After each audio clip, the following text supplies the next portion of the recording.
আসসালামু আলাইকুম। Hello viewers, 4Gbd YouTube চ্যানেলের পক্ষ থেকে আপনাদেরকে জানাই আন্তরিক অভিনন্দন। বন্ধুরা, আপনারা কেমন আছেন? আশা করি আপনারা অনেক ভালো আছেন। আলহামদুলিল্লাহ, আমরাও ভালো আছি।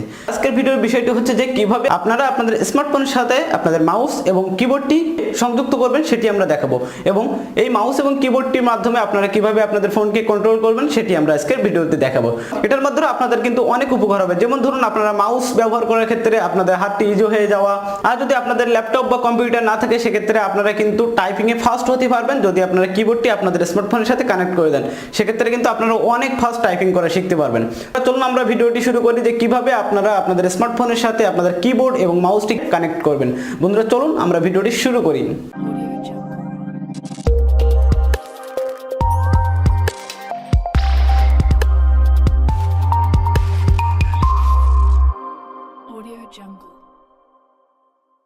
আজকে আমি আপনাদেরকে দেখাবো যে আপনারা কিভাবে আপনাদের স্মার্টফোনে মাউস এবং কিবোর্ডটি কিভাবে ইউজ করবেন সেটি আমি আপনাদেরকে দেখাবো। এটার জন্য অবশ্যই আপনাদের ফোনটি ওটিজি সাপোর্টার হতে হবে এবং আপনাদের একটি ওটিজি কেবল লাগবে। তো দেখতে পাচ্ছেন আমি একটি ওটিজি কেবল নিয়ে আসলাম।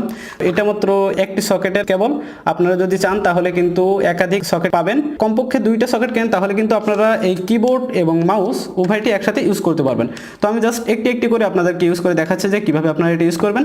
এটার জন্য আপনাদের কোনো সফটওয়্যার প্রয়োজন হবে না। আপনাদের ফোনটি যদি শুধুমাত্র ওটিজি সাপোর্টার হয় অবশ্যই আপনারা কিন্তু এটি অ্যাড করতে পারবেন। আমরা প্রথমে ওটিজি কেবলটি অ্যাড করে নিলাম। আমরা আমাদের মাউসটি প্রথমে দেখাবো, এরপর আমরা মাউসের কেবলটি এখানে কানেক্ট করব। এখন আপনারা দেখতে পাচ্ছেন যে আমাদের মাউসে কিন্তু লাইট চলে আসলো। আমরা একটু ইউজ করে দেখাই যে কীভাবে আপনারা এটি ইউজ করবেন। দেখতে পাচ্ছেন আমাদের মাউস পয়েন্টারটা কিন্তু চলে আসলো। তো আমরা এখানে ক্লিক করলাম, এরপর আমরা জাস্ট মেসেঞ্জারে গেলাম। মেসেঞ্জারে যাওয়ার পর আমরা স্ক্রল করছি। দেখতে পাচ্ছেন আমরা কিন্তু স্ক্রল করছি, এবং স্ক্রল করার সাথে সাথে দেখতে পাচ্ছেন আমরা কিন্তু নিচে স্ক্রল করে চলে আসতে পারতেছি। যেখানে খুশি আমরা কিন্তু এখান থেকে যেতে পারি। তো আমরা এটা আর বেশি কিছু দেখাতে চাচ্ছি না, কারণ আপনারা জানেন যে এটি কীভাবে ইউজ করতে হয়। বন্ধুরা, এতক্ষণ আপনারা দেখছিলেন যে আমরা মাউসটি কীভাবে ইউজ করলাম। এখন আপনাদের দেখাবো যে আপনারা কিবোর্ডটি কীভাবে ইউজ করবেন। আমরা জাস্ট কিবোর্ডের যে সকেটটি দেখতে পাচ্ছেন এটা আমরা কানেক্ট করে নিব।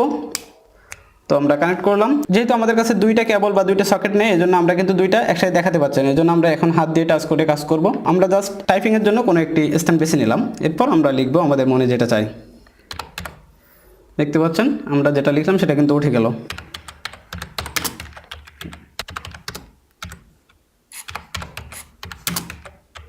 বন্ধুরা, আপনারা দেখতে পাচ্ছেন আমরা কিন্তু যেটা লিখতে চাচ্ছি সেটা কিন্তু চলে গেল। এইভাবে কিন্তু আপনাদের টাইপিংটি অনেক ফাস্ট হবে। আপনাদের যদি ল্যাপটপ বা কম্পিউটার না থাকে সেক্ষেত্রে আপনারা কিন্তু এভাবে ইউজ করতে পারেন। সেক্ষেত্রে টাইপিং এর দিক থেকেও অনেক এগিয়ে থাকবেন এবং মাউস ইউজ করার ক্ষেত্রে আপনাদের অনেক কাজে আসবে। তো আরেকটা কথা বলে রাখি বন্ধুরা, আপনাদেরকে বলা হয়নি যে আপনারা যদি মাউসের যে লেফট কি এটা যদি আপনারা ক্লিক করেন তাহলে কিন্তু ওকে হিসেবে কাজ করবে, এবং যদি আপনারা রাইট বাটনটি ক্লিক করেন সেক্ষেত্রে কিন্তু আপনাদের ব্যাক বাটন হিসেবে কাজ করবে। আরও যদি আপনারা প্রফেশনালভাবে লুক নিয়ে আসতে চান তাহলে কিন্তু আপনারা, আমি যে উইন্ডোজ 10 একটি ভিডিও করেছিলাম কয়েকদিন আগে, আমি সেটির লিঙ্ক ডিসক্রিপশন বক্সে দিয়ে দেবো।